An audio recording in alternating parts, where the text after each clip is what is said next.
map for them. They looked very comfortable. And to me, this was a win on clear macro. It didn't feel like all of a sudden they were awake shooting.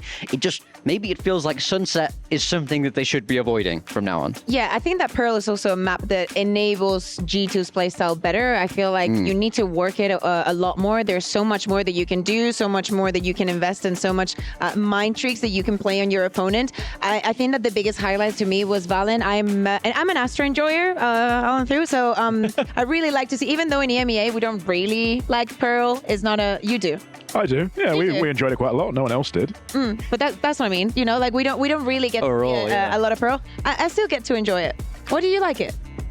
It's one of those maps where I think G2 actually showed how you want to be playing it. You've got to, as you say, you have the ability to actually kind of work the map, complete these kind of mini games, these mini objectives. And I think we saw Jorgamo doing that fantastically with the fake out on BLG's Vise wall on B long, where they didn't really have any sort of counter, any way of protecting that. And it just meant they got to create that pressure on B long and then go back and work the rest of the map and finish in their very well-known A splits. Yeah. Now, reminder, today's matches are all elimination matches. So over on the B stream, we got a little update for you. Sen City finally finding their footing against the champions of China over XLG, 13-9 on map number 1. Sentinels, when Sentinels do good, it's generally good for Valorant. However, when they lose, it's also good for Valorant. It's just really good Valorant to watch Sentinels play. So they have the opportunity to close it on off and lead to our first key crushing. Now back to this match here with G2. There was one man that stood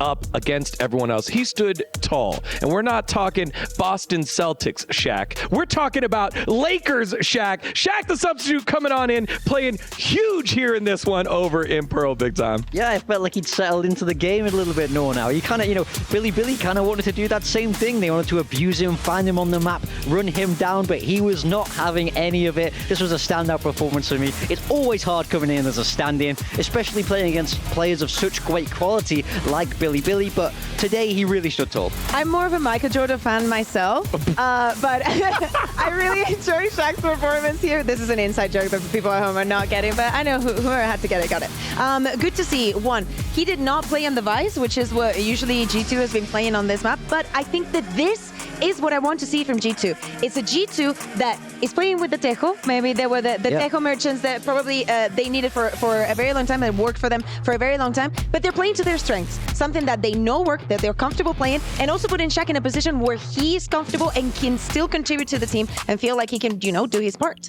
Yeah, we have a specific example here of being able to do that on round 9, specifically Pearl and Tejo, and Big Time, you wanted to talk about it there. Just this executing the pressure put onto BLG. Yeah, because this is the big thing. Tejo is out of the meta, right? But G2 was so good on it. And here we can see how they use that Tejo ult to manage to get themselves around. They force the fade out so that he has to flood. They can't do this designated retake. They waste a lot of Billy's ultimates here. So it just goes to show Trent is really solid on this agent. So I wanted to ask